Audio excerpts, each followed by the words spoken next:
Chapter 6 At the King's Masque. The smell of the sea was warmed by the vast rose gardens that surrounded the royal pavilion beyond the high walls that enclosed the pleasure palace upon the shoreward side. Away from the waterfront squalor of Cordova's harbor, the royal pavilion thrust out into the sea from a lofty headland just beyond the city walls. A thousand festive lanterns made multicolored daylight about the gardens, while the laughter and gaiety of the guests drowned out the restive murmur of the surf in the darkness beneath the promontory. Less festive than furtive, Conan moved among the guests of King Remenendo's birthday masque, thinking that tonight's was a mad piece of daring, even for Mordermy, who had contrived to forge a quantity of royal invitations. The Cimmerian cut a fantastic figure amidst the assembled wealth and nobility. Conan was acutely self-conscious. He wore the horned helmet, scale armor, and full cloak of a veneer warrior, a race he neither resembled nor loved. Henna gave his black mane an auburn tint, while a silken mask covered his upper features. The disguise was Sandokazi's idea, as was the heavy war-axe he carried, a two-handed weapon with broad blade and hammer head. Conan approved of this last. Weapons, other than a gentleman's rapier and dagger, were suspect at the king's revel, but this axe was only part of his costume. Who would expect a real barbarian to masquerade as a barbarian? Sandokazi had argued, displaying a Zingaran's tendency to lump all the dissimilar northern barbarians into one catch-all. Conan spoke Zamorian well enough to pose as a visiting official from the distant realm, thus excusing his accent to the snobbish and parochial Zingaran gentry, most of whom would be hard-pressed to distinguish a Pict from a Cushite, a Stygian from a Turanian, should so slight a matter have cause to impinge upon their attention. Sandokazi herself wore a falcon's mask full face and an enveloping cape of feathers that swirled about her bare limbs as she walked. She wore nothing beneath the feathered cloak. Santidio, who led her about upon a silver chain affixed to her neck, wore a falconer's garb and a domino mask. As Sandokazi had predicted, none of the guests paid him a second glance. Strangest of all, Mordermy capered about in an idealized guise of King Remenendo himself, in ermine robes, gilt mail, tinsel crown, powdered hair, sufficient belly padding to alter his physique without blaspheming that of Zingara's monarch. Again Sandokazi's idea, will they look askant upon the image of our king? She was, to Conan's mind, exceedingly clever, and he was just as relieved that there had been no further nocturnal visits during the month he had remained with Mordermy. The weeks had passed quickly and not unprofitably for Conan. The pickings were rich for Mordermy and his band, and Mordermy was a generous leader. Conan himself was no slouch when it came to the unlawful acquisition of property, and the Cimmerian gave away nothing in daring or ability to the more experienced Zingaran rogue. Admiration grew into a firm friendship between the two, tempered with an undercurrent of rivalry which in their youth neither man yet recognized as a threat. It was a friendship that included Santidio and Sandokazi, although there was never the kinship of spirit that made a bond between Conan and Mordermy. Mordermy was a barbarian of the urban slum in effect, forged in a wilderness as savage and pitiless in its way as the cold mountains of Cimmeria. With Santidio and Sandokazi there was always that aloof barrier engendered by higher breeding. For all his talk of the brotherhood of all mankind, Santidio's intellectuality effectively divorced him from the realities of his dreams, while there was to Sandokazi the sense of an amused participant in a game that seemed somehow too childish for one of her accomplishments. Conan sensed that he himself was as much of an enigma to the others, and that perhaps their friendship was nourished by the fact that they were all of them misfits. Mordermy, whose ambitions were far more subtle than merely to reign as Prince of Thieves; Sandokazi, whose amusement was to pull down the social order that was her birthright; Santidio, whose dream was to create a new order based upon reason, not power; and finally Conan, a barbarian adventurer who had left Cimmeria to see the civilized kingdoms of mankind and had found little to vindicate his wanderlust. He had sought adventure, and in that Conan had never been disappointed. There were several hundred guests here to celebrate King Rimonendo's birthday masque. Fantastically costumed figures promenaded about the garden and grounds, while within the pavilion courtly gentlemen and their gorgeously gowned ladies swirled and danced upon the black marble floor. Scantily clad serving girls darted about with gold trays of sweetmeats and choice delicacies, brimming silver goblets of rare wines and iced punches. Amorous couples dwindled into the privacy of arbors and floral-scented bowers, where the laughter and music of the masque ruffled and muffled their silken rustlings and soft sighs. Conan ate sparingly, but tossed down whatever goblet was offered him, quaffing century-old vintages as if they were cheap ale. To those guests who accosted him, Conan grunted curt replies in Zamorin. Of menacing aspect, the royal guests judged him drunk and boorish. Conan was not drunk. This night's adventure was not to his liking. Although Mordermy saw it as a splendid jest, Conan preferred more stealthy theft or else open brigandry. Break into a wealthy lord's treasure vault or sack a merchant's caravan. Mordermy's scheme tonight ran the risks of both methods. As such, Conan was not over concerned. The elaborate charade did annoy him. Besides themselves, Mordermy had contrived to place another score of men and as many of the White Rose within the royal pleasure palace. Most were in the guise of servants and lackeys, although a number of Santidio's associates were of sufficient presence to masquerade as guests. Weapons were the crucial point. One does not come heavily armed to honor his king's birthday. Of course, no gentleman would appear at a court festival without his rapier, while his lackey would be expected to carry a knife or bludgeon against thieves and footpads. Conan Mordermy pointed out when the Cimmerian wanted to lead the outside assault, must serve as a one-man shock troop for those within the walled gardens. The royal pleasure palace, bordered by high walls and sea-torn cliffs, guarded by Rimonendo's personal troops, the scheme daring beyond belief, the risks bordering on suicidal, the prize the gold and jewels of Zingara's wealthiest aristocracy. A red-haired girl, wearing only a scanty halter and G-string fashioned of interlinked silver discs, and dragging a two-handed sword in an absurd portrayal of a barbarian swordswoman, tilted her smiling face towards Conan's smile. "Why so sombre, my fellow barbarian?" she trilled. "I know a quiet spot where we two can repair to wage a friendly struggle. After all, is it not yet the time for removing our masks?" "It is not yet midnight," Conan said in a thick accent, "but it is almost time for the pretty falcon to dance, as she has promised." The girl made a face behind her mask. "If you want to watch some fool dance, don't let me detain you." "Bitch," Conan mumbled as she clanked away. His temper was not the sweeter for all the wine he had drunk. On his own, he would have taken the high-born tart on her offer, turned her playful scorn into a different mood, then gone on about his larcenous endeavors. But this was Mordermy's game, and Conan must play his part, or the carefully planned raid would turn into a death trap for all of them. Conan sourly let a serving wench refill his goblet, then strode off toward the pavilion where Sandokazi was to begin her dance.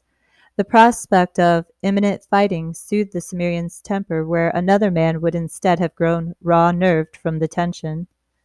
That one of the royal guests might desire to dance before the others like an entertainer in some low tavern was not strange, for this was the king's birthday masque, when Zingar's aristocracy might shed their courtly dignity and act out the whims and passions that lurked behind the masks of their well-bred hauteur.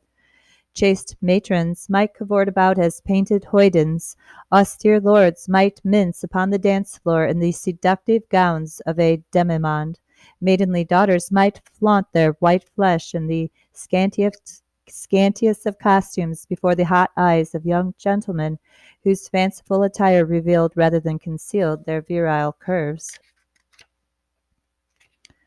Presiding over his birthday revel, King Remenendo smiled down from his royal box upon the guests who caroused upon the black marble floor beneath the gallery. His Majesty had already drunk more than was his wont for the occasion, and the smile upon his loose-featured face was more vacuous than usual. His corpulent figure seemed to be poured half in, half out of his velvet-padded chair of state. A young boy, whose naked flesh glowed with scented oils, held a chalice of opiated wine to his master's lips on command, while his twin daintily wiped the trickles of wine and sweat from the rolls of chin. A number of Rimanendo's choice circles of sycophants and couriers shared the royal box, while the remainder of the gallery was filled for the most part by vigilant soldiers of the king's personal guard. King Ramanendo was not yet fool enough to forget that many of his guests here tonight would carouse all the more abandonedly at his royal wake. Sandukazi's appearance had excited comment even amidst the naked debauchery of this night's revel. Bare flesh was cheap tonight, its lure derived from a society in which a well-born lady customarily wore enough clothing from ankle to neck to require two attendants to help her dress.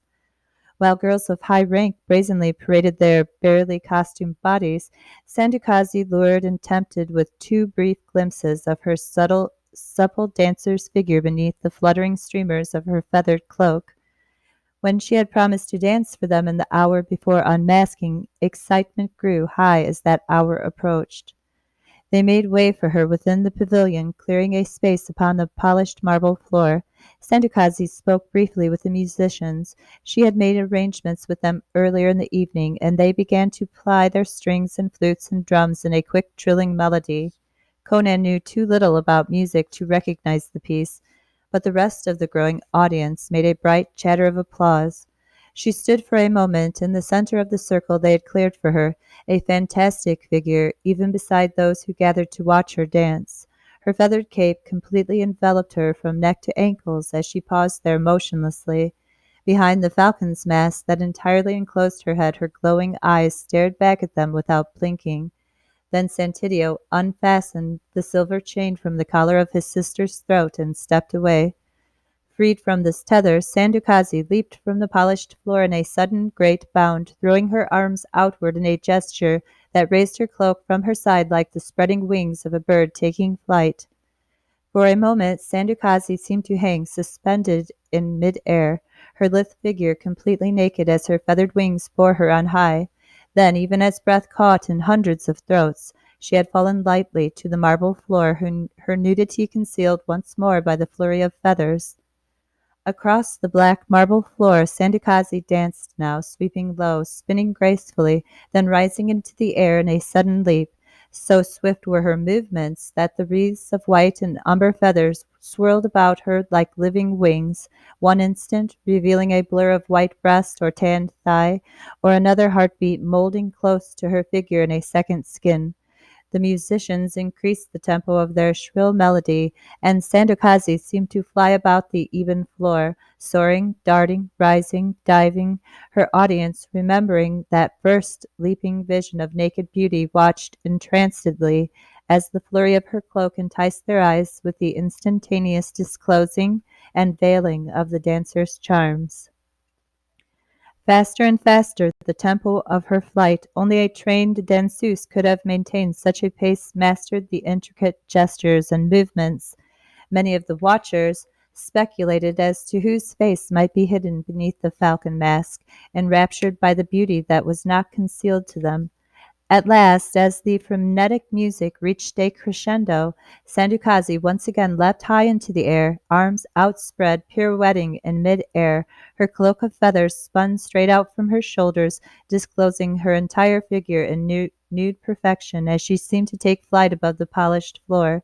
Trailing her wings, she dropped back to the marble, as lightly as a falcon returning to its perch. Gathering her cape about her, Sandukazi made a low bow to her entranced audience.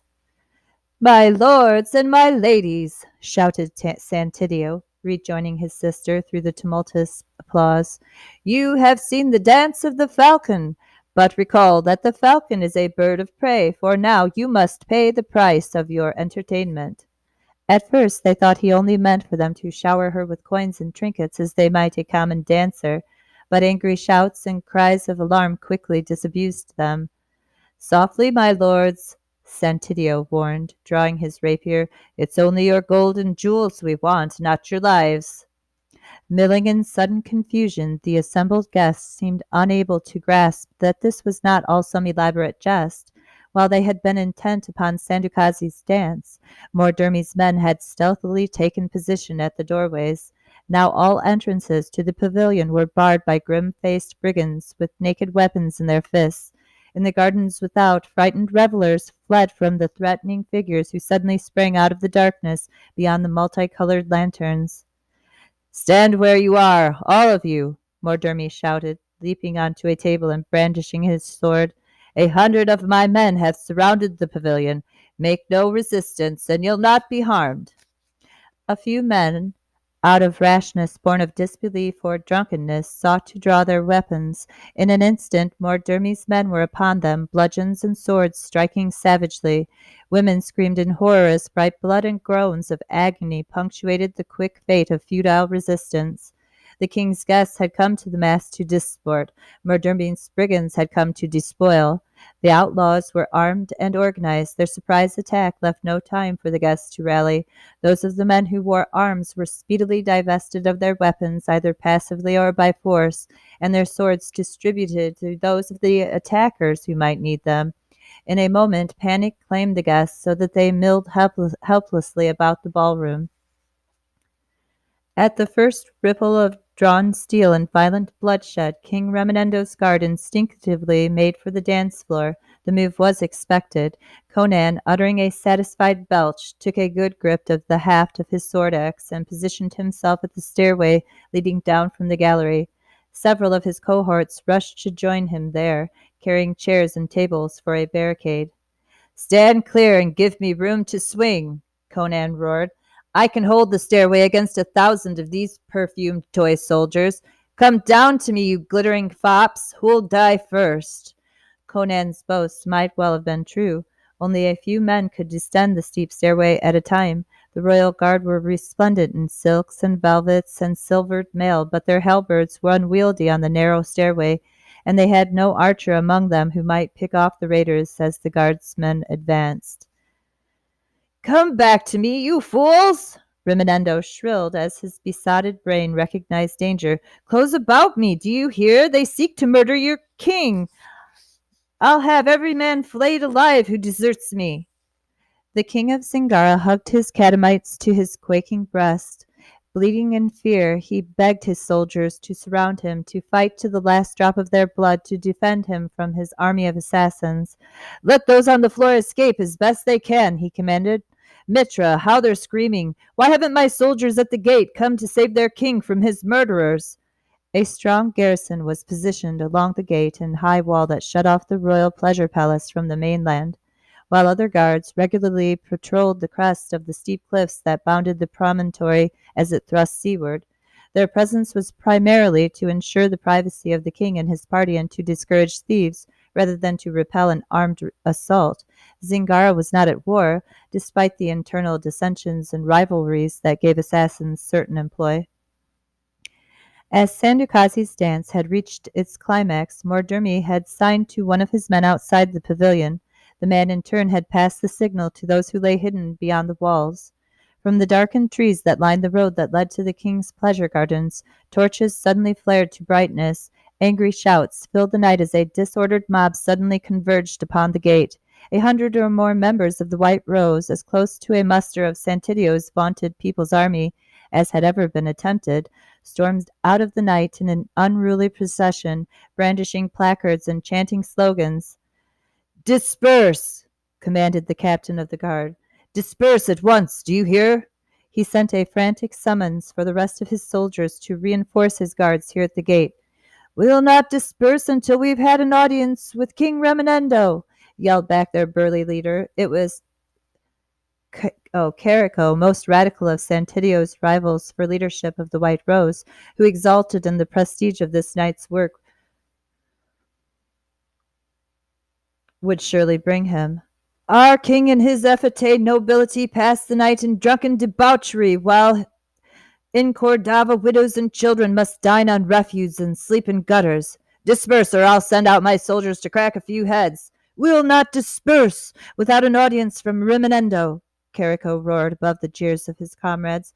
The people are starving while the tyrant and his henchmen feast upon the blood of our land. Call out the archers, ordered the worried captain to a subordinate as a hail of stone and refuse began to pelt the gate.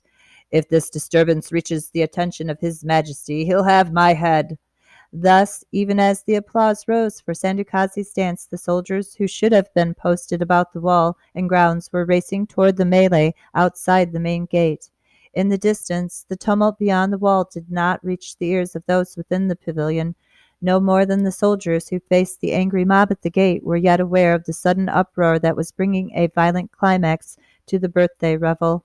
In a short time, screams from the pavilion, frightened fugitives who had been at dalliance in the gardens outside, would alert the soldiers at the gate to the real danger. Before they could recover, Mordurmi and his band must be in flight. Holding sway over a ballroom full of drunken revelers and fainting women was an easier task than facing down a force of heavily armed soldiers.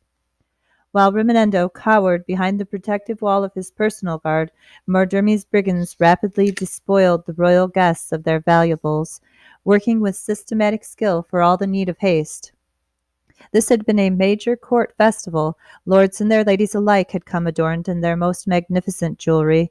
Now costly rings, necklaces, and tiaras of incalculable value, jeweled daggers, and almoners bulging from gold and silver coins were stripped unceremoniously from the terrified guests, stuffed into sturdy sacks. Others quickly collected silver plates, chalices, gold trays, and candelabras. Sandukazi, laughing excitedly behind her mask, scurried about with an open sack, speedily filling it with a fortune in gold and jewelry, while her brother stood at her side with drawn rapier. After the initial ripple of violence, there had been little resistance to the raiders. Women whimpered as they surrendered their precious ornaments, while men scowled and muttered low threats of vengeance. But half a dozen crumpled figures on the polished floor and a number more who nursed broken scalps and bleeding wounds were evidence that the outlaws were not overawed by their victim's lofty status. Conan shook a cramp from his tense shoulders and glowered uneasily at the guards atop the stairway. There would be hard fighting should they determine to descend from the gallery. The Cimmerian wondered that these Zingarans could honor as their king a drunken coward who permitted his nobles to be plundered before his presence and refused to allow his soldiers to interfere. Quickly now, my loyal subjects, urged Mordurmi, clapping his hands and prancing all about in his guise of King Remenendo. The travesty became unbearable, although the humor of it was little appreciated by his Majesty's court.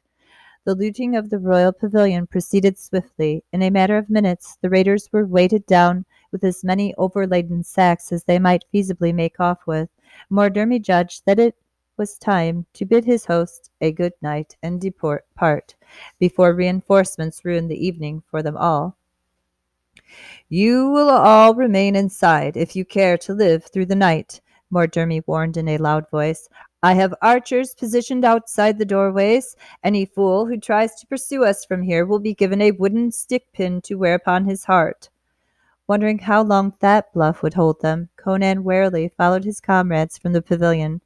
If the Zingaran gentry were made of the same stuff as their king, he decided, then they would probably remain inside until they starved. They had little more than fled the pavilion when shouts of the clamor of running soldiers told them how closely they had timed it. Faced with the threat of archers, the mob at the gate had broken for cover. From the shelter of the darkened trees they had continued to hurl stones and verbal abuse at the guards. Carrico harangued them at the top of his stout lungs. Flames crackled upward from the midst of the road, and a grotesque effigy of King Remenendo began to burn lustily. Enraged, the captain of the guard had ordered his archers to loose upon the rebel. A few howls of pain rewarded their efforts, but the archers were few, and their targets hidden by the night in the forest. Reasonably protected from the desultory archery barrage, the mob seemed more incensed than cowed by the show of force, and the riot before the royal pleasure gardens only waxed the more furious. Now waiting for new troops to reach them from the city. The captain of the guard had ordered a sortie to break up the rioters. A strong detachment of his force had just marched out of the gate when word of the raid upon the king's pavilion reached him. In an agony of indecision, the officer sought to call back his sally to defend the gate once again, so that he could dispatch another body of troops to the pavilion, all the while uncertain which of these threats constituted the main attacking force. As a result, it was a disordered and winded party of guards who reached the plundered pavilion too late to trap Mordermy's raiders within the marble structure. Instead, they came upon a frightened and outraged mass of royal guests, bereft of their valuables, and angrily demanding the heads of all those concerned, incompetent guards included. With a scant lead, Mordermy and his treasure-laden band raced through the darkened grounds beyond the lighted gardens. While they were ahead of the chase for the moment, they had not made good their escape by any means. Sheer cliffs dropped away into the sea on all sides of the headland beyond its walled landward side, and there was no chance of scaling the wall now that the garrison was fully alerted. The third phase of Mordermy's raid must work perfectly now, or they would be hunted down like wolves trapped in a sheep pen. Out of the mist-buried sea, a small flotilla of rowboats fought the tide to gain a narrow fringe of beach exposed as the sea ebbed from beneath the sheer bluff. With precise timing, they breached the surf and touched shore in the interval that the guards, who should have patrolled the cliffs, were decoyed to repel the rioters at the gate. Previous reconnaissance had settled upon the best approach to the headland, and now the hotly pursued raiders made for the prearranged landing site. The promontory rose 100 feet or more above the surf, its escarpment a sheer wall of broken rock. As they reached the pickup point, one of those on the beach below shot an arrow to which a cord was affixed. Eager hands hauled in the cord after its nether end had been made fast to a heavy rope. Drawing the rope upward, they secured it to a tree that was firmly rooted close beside the precipice. Clinging to the rope, the raiders hurriedly worked their way down the face of the cliff, their descent encumbered by their weighty sacks of plunder. Conan tore off the silken mask that covered his features and glared back along the path they had followed. The grounds were extensive, and along the edge of the cliff stunted trees replaced roses and floral arbors. With the cover of darkness, it was impossible to know which way the outlaws had fled, and this had given them a distinct advantage over their pursuers. But Conan could hear the frantic sounds of men crashing through the brush, fanning out in their search, and he knew that time was running out for them. "Get on down here, Kazi," Mordermy urged her. "We may have fighting here very shortly." "I'll wait for the rest of you," Sandokazi returned.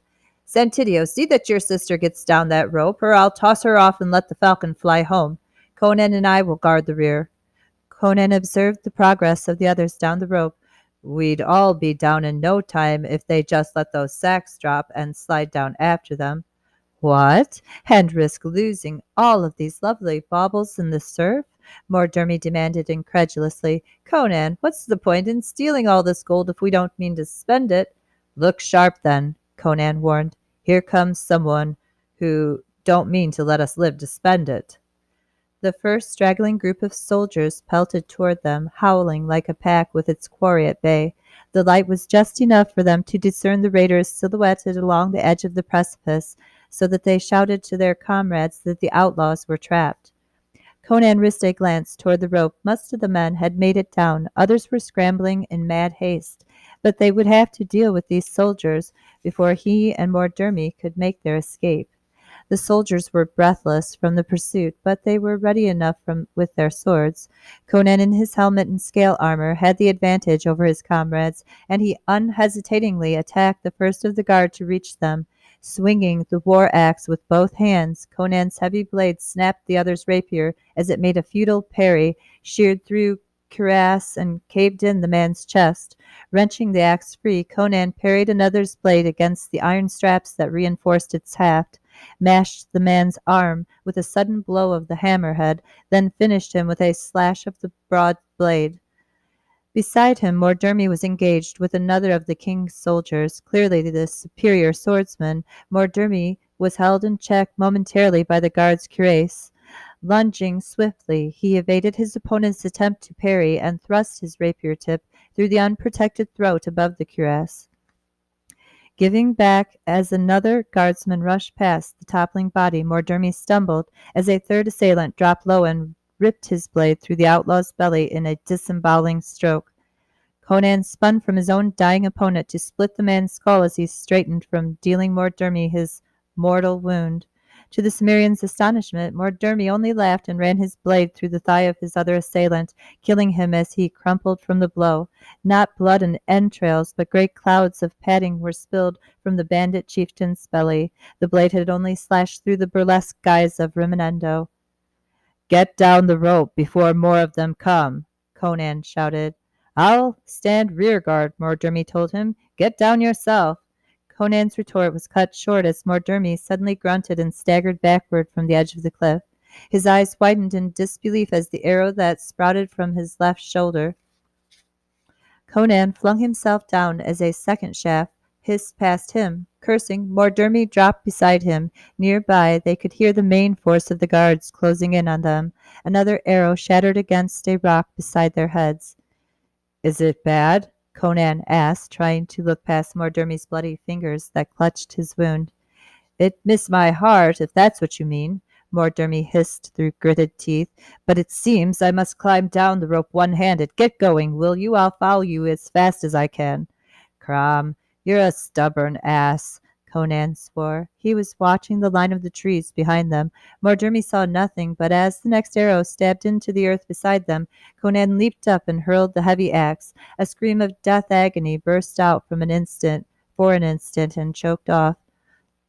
"Only the one archer, I think," Conan judged, hauling at Mordurmi. "Quick, before the others catch up to us. We'll make it together." In desperate haste, they dropped over the lip of the escarpment, Conan going first so that he might support Mordurmi's weight. It was awkward, but they managed to make scrambling progress, descending by pushing out from the near vertical face of broken rock with their feet and breaking their slide by hanging to the rope. They had almost reached the shoreline below when the rope jerked spasmodically, then went slack. Mordurmi clawed out as they started to fall. The breach was 30 feet or more below, and rocks awaited their flesh. Then Conan crushed the smaller man in against the face of the bluff. Clinging with one hand to a crack in the escarpment, Conan held Mordurmi tightly in his other arm. The severed length of rope spilled past them in aimless coils. From below they heard cries of consternation. "I felt the rope shiver as they hacked it apart," Conan said. "The cliff is broken up enough here so that I found a handhold in time." "We're trapped!" Mordurmi cursed. "There's no way down without a rope." Conan snorted.